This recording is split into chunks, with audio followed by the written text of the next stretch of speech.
Hello again, adventurer. Sadly, federal law provides severe and criminal penalties for the unauthorized exhibition of copyrighted Adventure Time meditations. So I'll have to cancel this meditation party indefinitely.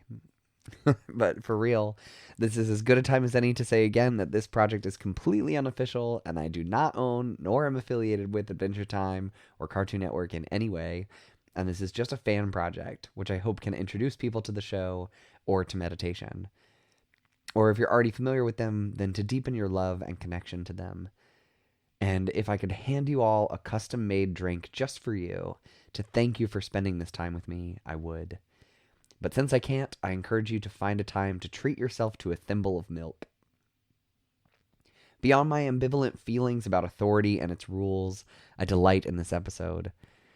I think it provides a very sweet and honest reflection about a miscommunication between friends, about what can happen when we care about different things than the people around us, and how easily we can assume that people want exactly what we want and see the world the way we do. And we get a fucking adorable song by BMO about friendship. Just hug and it's agreed. Your love will not delete. But in spite of the fact that the song is titled Friends Don't Fight, obviously friends do fight. And there can be important things worth fighting over in the world. I don't think that action adventure versus romantic comedy is one of those things, but sometimes it can be hard to tell in the moment what is or is not worth fighting for. For me, meditation is one way I can better take inventory of what I'm investing my energy towards, what I'm caring about, and whether or not it's aligned with my values and earnest priorities. Because sometimes it's hard to know when to back down from a fight. Something I've been saying to myself a lot these days is that I can do almost anything I want, but I can't do everything. And as the last episode explored, sometimes we hit real limits. For the most part, a movie can't be both action-adventure and a romantic comedy. We do have to make real choices in the world within real constraints. I think it's important to think about what kinds of fighting we're willing to engage in, and the lengths we're willing to go to get there.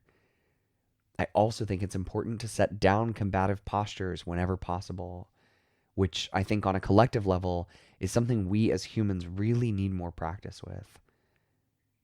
This reminds me of a quote which has been attributed to A.J. Musti, Thich Nhat Hanh, and Mahatma Gandhi.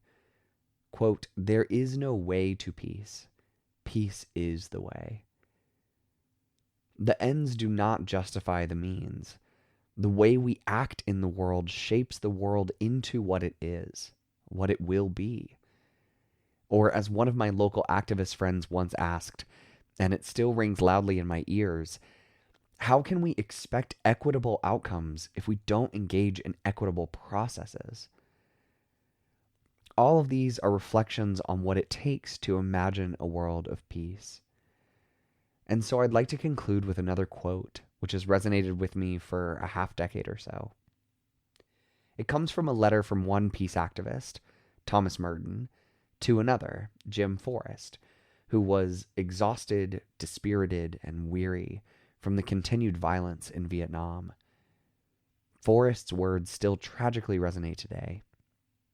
Quote, "Bomb after bomb after bomb slides away from the bomb bays. For every sentence in this letter, a dozen innocents will have died today. The end of the war is beyond imagination. How is it that we have become so insensitive to human life, to the wonders of this world we live in, to the mystery within and around us?" And Merton replies, "Do not depend on the hope of results. You may have to face the fact that your work will be apparently worthless and even achieve no result at all, if not perhaps results opposite to what you expect. As you get used to this idea, you start more and more to concentrate not on the results, but on the value, the rightness, the truth of the work itself. And there too, a great deal has to be gone through, as gradually you struggle less and less for an idea, and more for specific people. The range tends to narrow down, but it gets much more real. In the end, it is the reality of personal relationships that saves everything. I know that the wars that rage around us are a much bigger deal than two friends fighting over what kind of movie they'll make as they respect a defunct authority. But solving the all too human problem of caring across a difference, of choosing peace over conflict, is not a problem we have solved. But I hope that today, for now, we can touch some peace together, if only for a moment. So, check, please.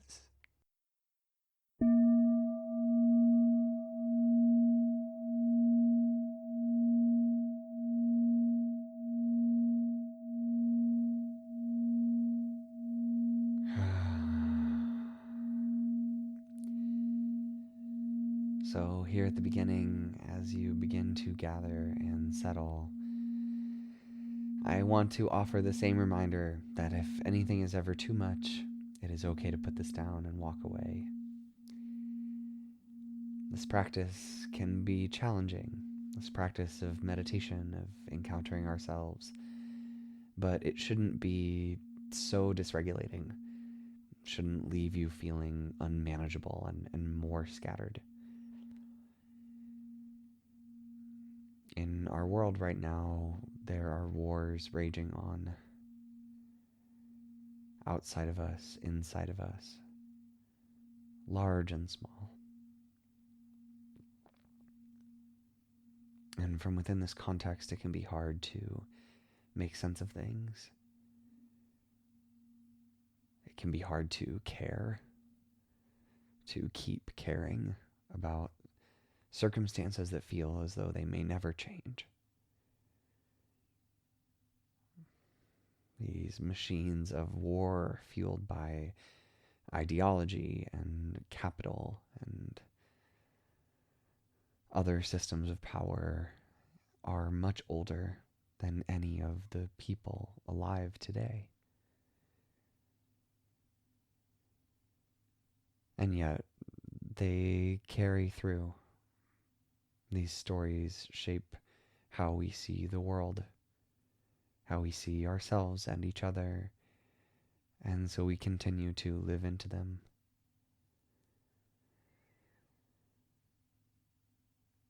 I want to give myself and you permission to turn towards that uncertainty and frazzled angst and senselessness of fighting for just a moment, if you can.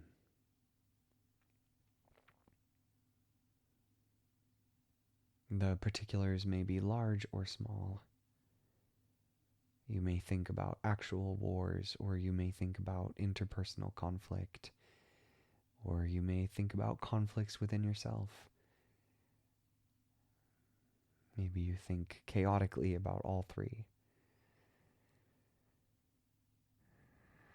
Concentric circles of fighting.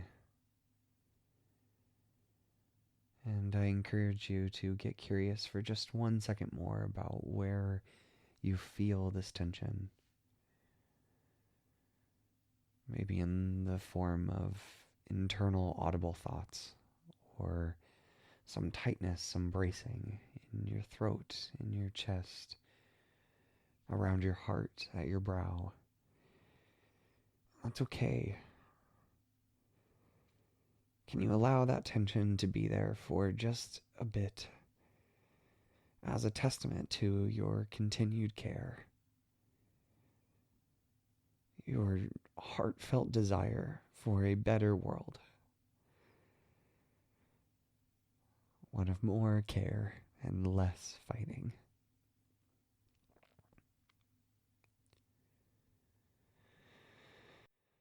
Oh, and if you haven't already, you can set that aside or shake that off.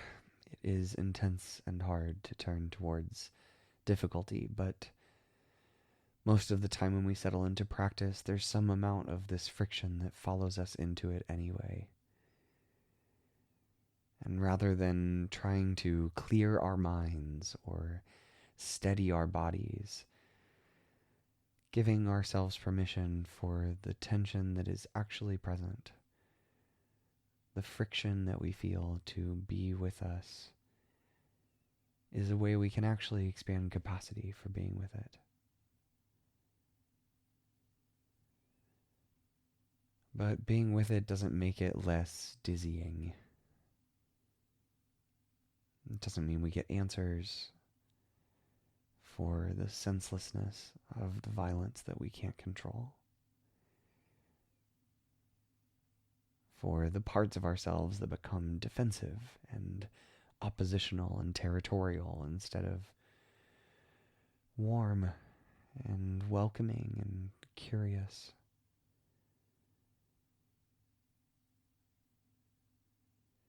But these postures are things we practice. And in the space of this practice, we can consciously choose into other habits, other ways of being.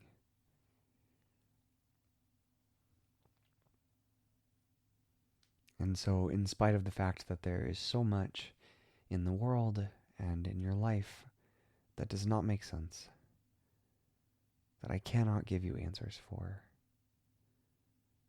that is hard to be with, I now want to invite you to turn your attention towards the reality of personal relationships in your life. Specific friends. Specific moments of reconciliation, of understanding, of shared perspective across difference, of opening to something that is new or threatening or vulnerable that turned out to be rich and purposeful and amazing.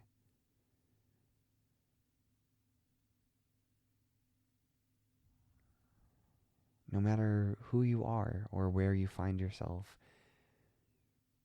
these instances of particular kindness and warmth, of new things in the world embracing you, rushing up to meet you where you are, happen to us over and over and over again. They may be small or quiet or hard to feel into or ambivalent, and all of those things are okay. Again, the invitation is not to push away things that are hard, but to recenter your perspective on the rightness, on the value,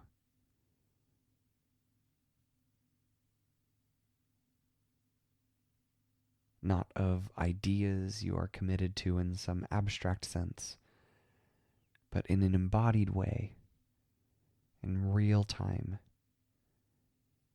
people and creatures that you care about and that care about you,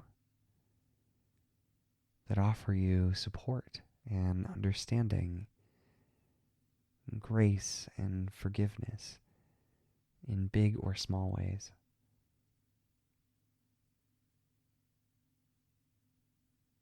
And if it feels okay, I also invite you to inquire into the body sensation of where it lives. In the same way that we sometimes meditate on our breath or on sounds. Is there somewhere in your body that this sense of care, particular and specific care, a sense of care that does not depend on the hope of results,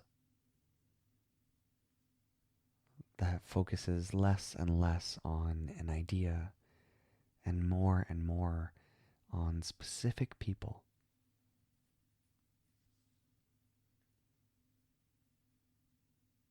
These tangible relationships are what make reality real to us.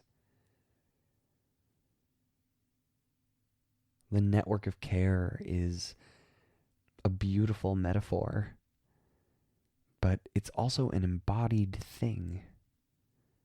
It's something that makes you who you are, that allows you to show up in the world every day. And the invitation is to get curious about where you feel that network of care inside of yourself, and to nurture it with your attention.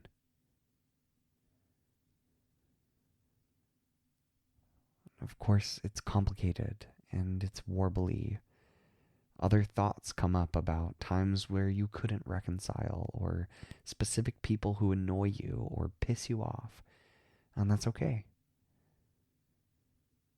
When you notice that is the flavor of your experience, or even just mind-wandering distraction, that's a fantastic and beautiful moment. In realizing your attention has wandered, you can gently bring it back to this sense of care, particular and specific and real.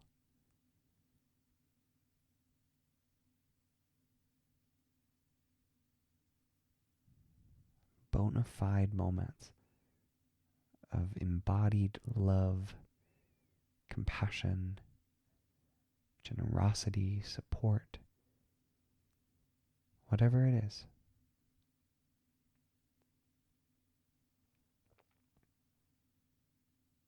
The warmth and goodness and rightness of giving and receiving, of mutuality, of care.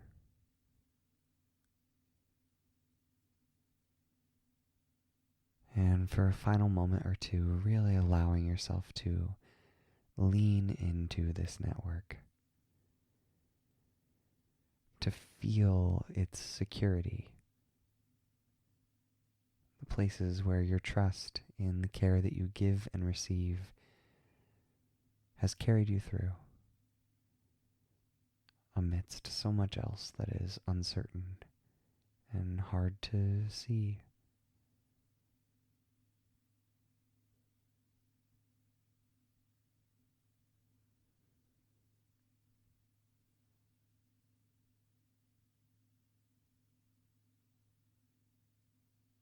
Savoring it for just 1 second more.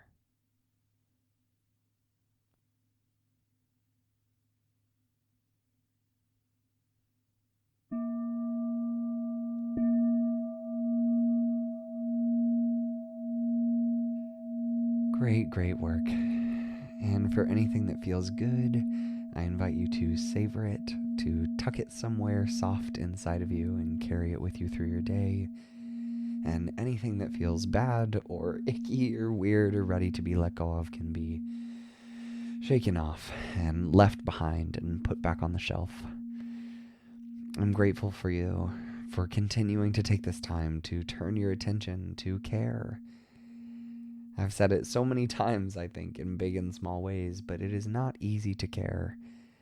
And at the same time, it's maybe harder to stop caring. I genuinely believe in this network of care as a real thing that we all experience, that we depend on. Some of us may have more or less of it than others. It's not to suggest that things like privilege or asymmetry or social difference aren't real. They certainly are. But all of us are here as a result of these specific relationships of care that nurture and continue to nurture us. By investing more attention and energy into those, and by allowing them to widen, to become more trusting of more kinds of vulnerability and difference, to see care as an abundant thing that grows and grows, rather than something that must be hoarded or defended, can genuinely change your experience of yourself and your experience of the world. Or at the very least, it seems to be for me in this pocket of the world that I find myself in. And I hope that this time and space is a way in which I can share that care with you. Whoever you are, wherever you are, find a nice beverage for yourself, or just let these words nourish you and land in whatever particular way they do.